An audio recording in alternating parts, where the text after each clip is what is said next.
I never thought it would come to this. No one really wants to make videos like this, but I feel that with everything going on in the world right now, I think some honesty and some hard truths need to be said.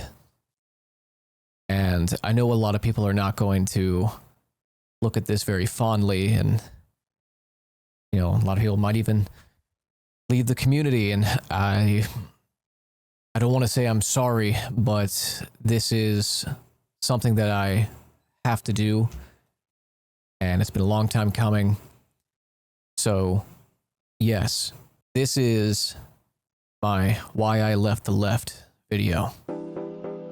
It's true. I'm leaving the left after 4 years of being a progressive political commentator, growing my community, getting to know a lot of people in the space, and over 10 years of activism. I think I've finally come to terms with something that's been bugging me for a long time, and it's time that I tell my truth. And a lot of this, I think, started with COVID. It wasn't even the vaccines or really the lockdowns, but before COVID, it felt like, we were on the right track. It felt like things, even though nothing really felt like it was, great, it still felt like we were on a path to something real, something tangible. And after COVID, after the lockdowns, Taco Bell started not serving breakfast anymore. And I think that was the timeline because, certain places were closed and they just weren't available. And like right before COVID, they had Taco Bell breakfast and the Crunch Wrap breakfast, bacon, egg, and cheese, sausage, egg, and cheese, and like a grande breakfast burrito. And now every time I, pass by one in the morning, I think, I could go for that. I'll stop in, they'll have it on the menu, but the people will say, no, we don't have it anymore. And I think that's it. COVID killed Taco Bell breakfast. And that's one thing that started chipping away. And then I started realizing other things were getting out of hand. I would always make fun of like woke culture, right? Or people getting upset about it. But I kind of started empathizing with it because we still don't have a Bloodborne PC port. There's been no Bloodborne PC release. And I think it's because Sony has gone woke and they don't want the incredible storytelling and the drip.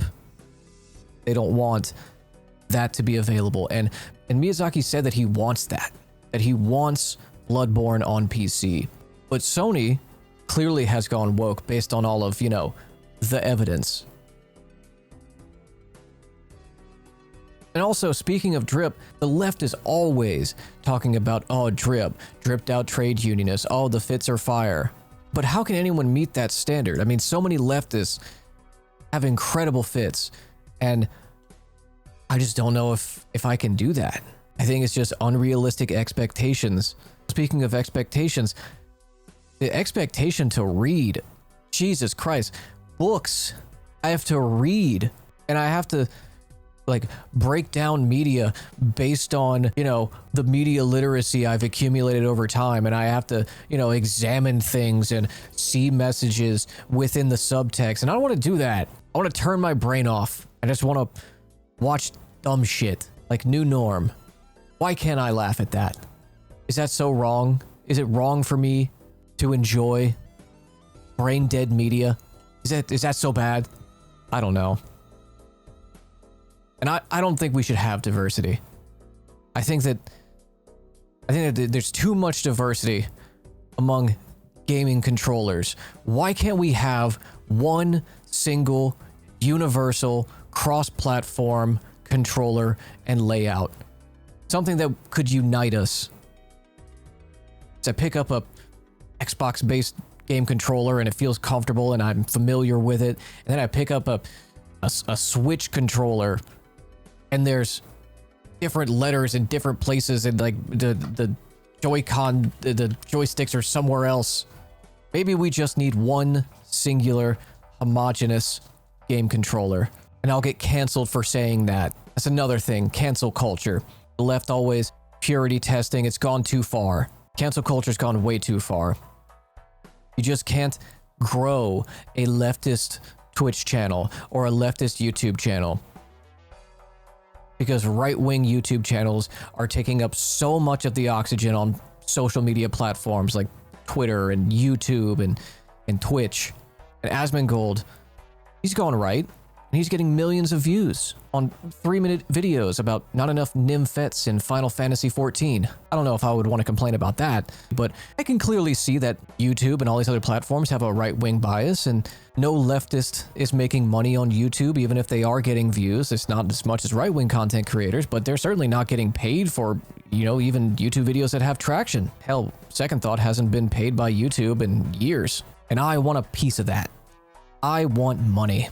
And as someone now leaving the left, I think it's okay to enjoy a little bit of capitalism. Because I tried grifting for the left, and it's just not working.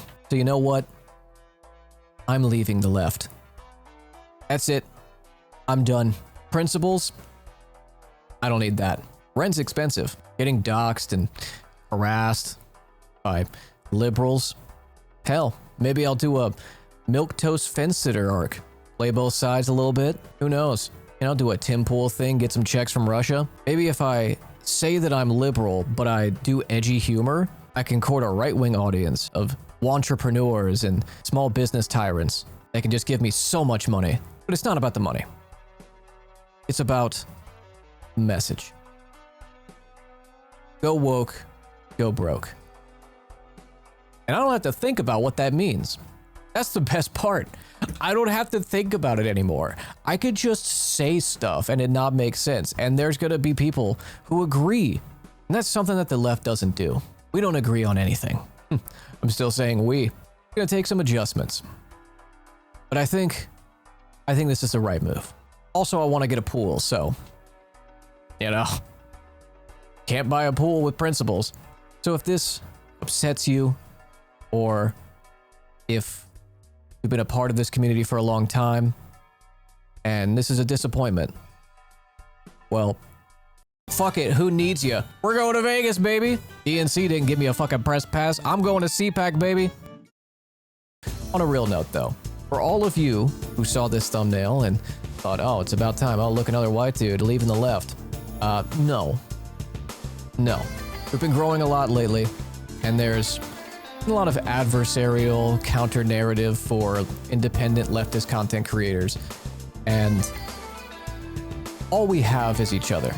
And I know post-election there was a lot of finger-pointing and disagreement about why the outcome was the way it was, and we often create islands around ourselves because we don't want to tread on other people's territories, or, you know, have a expectation that we're all in the same message, or that we have to go along with certain people's views, even if it's just minor disagreements. I think it's important to hold the line right now. It's important that we stand together because that's all we have. We just have each other and our communities. I think we should all recognize that we have a shared interest in growing progressive commentary, and while attacks on free speech coming from the new administration, and let's be honest, the Democratic Party as well, and bad faith actors that want to see all progressive commentary erased off of all platforms, a united front against these narratives and against these attacks is what we're going to need. We'll need solidarity, we need camaraderie, we'll need each other.